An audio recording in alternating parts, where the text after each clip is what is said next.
Hello friends, my name is Shilpa Kakkar. I am from MB Patel English Medium Secondary and Higher Secondary School. Today, I have come up with chapter number 7 of History, Movements for Social and Religious Reformation. This is the fifth part. In earlier parts, I have discussed about the different socialist and religious reformists. Today, we are going to discuss Maharishi Arvind and Narayan Guru. Maharishi Arvind was born on 15th August 1872. His father's name was Dr. Krishnadhan Ghosh, whose dying wish was to make Arvind a complete British. He titled him Arvind Ackroyd Ghosh since his birth. Arvind was sent to England at the age of 5 to adapt himself with the European lifestyle and culture. But instead of adopting these Western values, he grasped the Indian ancient values. The seeds of Indian culture were sown in Arvind already in European land, but they sprouted after his retreat to India. His father wanted him to become a complete British, but it could not. He treated the motherland as a living mother rather than merely a land. He gave the slogan Vande Mataram for the motherland. He sacrificed his entire life in kind services to the nation. His life became inspiring for the young India. Arvind's character, works, and his personality twinkled with glorious insight.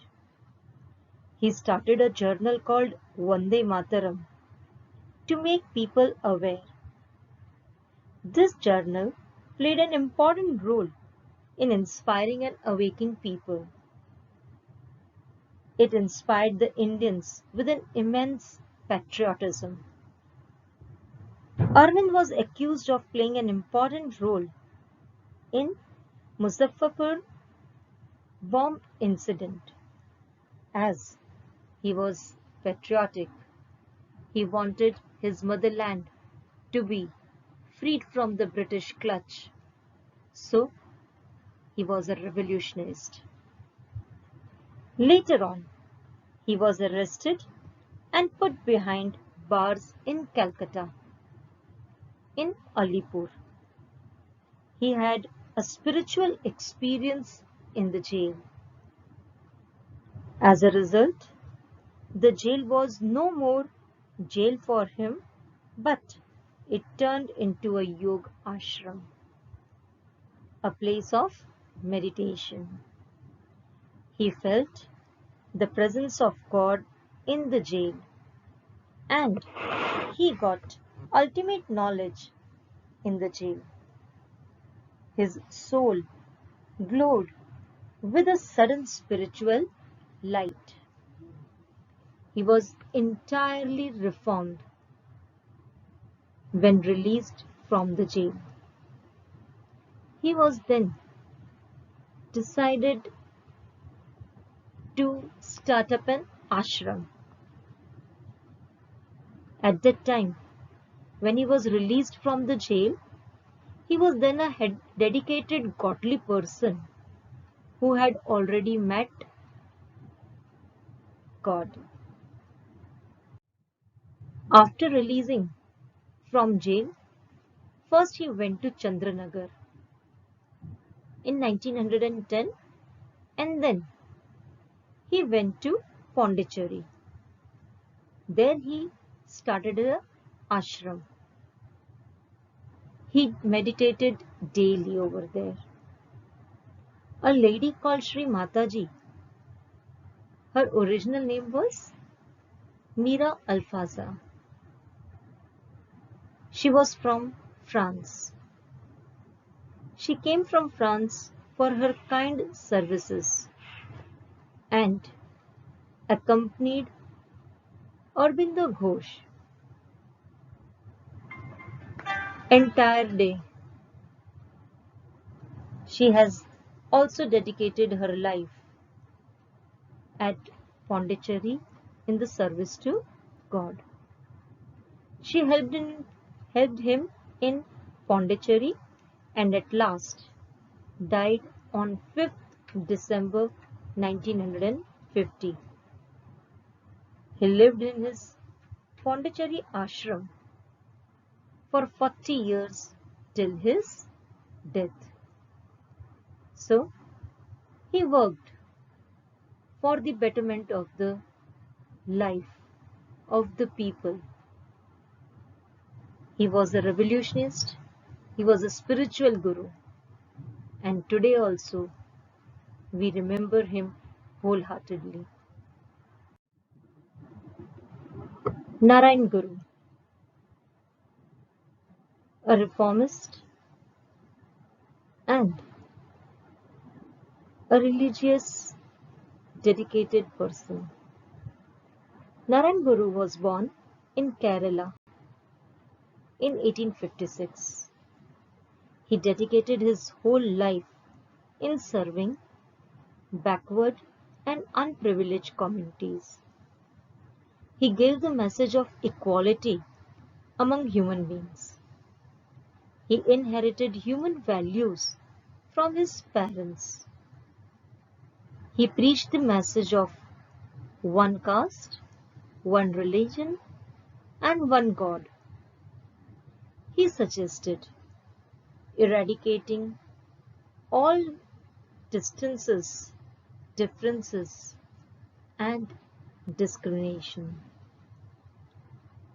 Narayan Guru was highly spiritual since his adolescence. He left his home, meditated for long to serve his best to the lower communities in the society. He inspired and requested people to learn, to get educated. He believed that illiteracy was the root cause of all the social evils like superstition and many other which were prevailing during that time. He inspired the untouchables and the unprivileged to go to school and study and get education. He also helped them to get their rights to live like human beings. He was very eager for girls' education.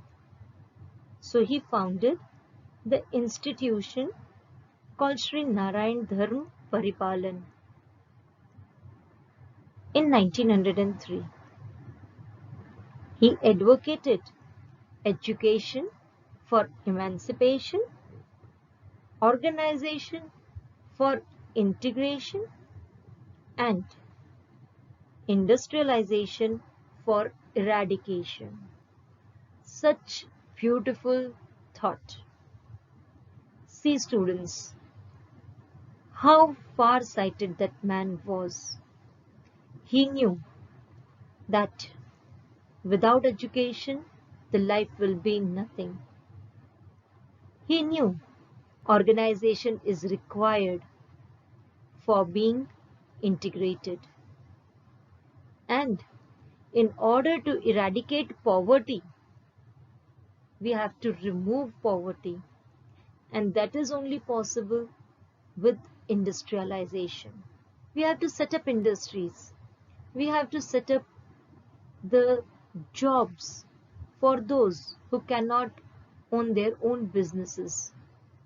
So we need to hire them, and that is only possible with the setting up of industries. So he was far-sighted man, and He even agreed that all these things were extremely essential for economic strength, because economically weak person remains weak. For the progress of the nation, one has to work for the economic growth. So he taught people to stay away from communal arguments. There is no point in communal arguments. And that is why he said that stay away from religious factors even, which generally results in communal rights. He was a peace-loving man. All these things are today also applicable in today's world. All these things resulted in communal disharmony. So he preached for worldly brotherhood and received the glory of a spiritual leader. Rabindranath Tagore admires him as a great saint and social leader of his time. So students, today we learnt about Sri Aurobindo Ghosh and Sri Narayan Guru, the two spiritual leaders and social reformists. In the next session, we'll take up the other points. For better understanding, go through the text, read the text and understand.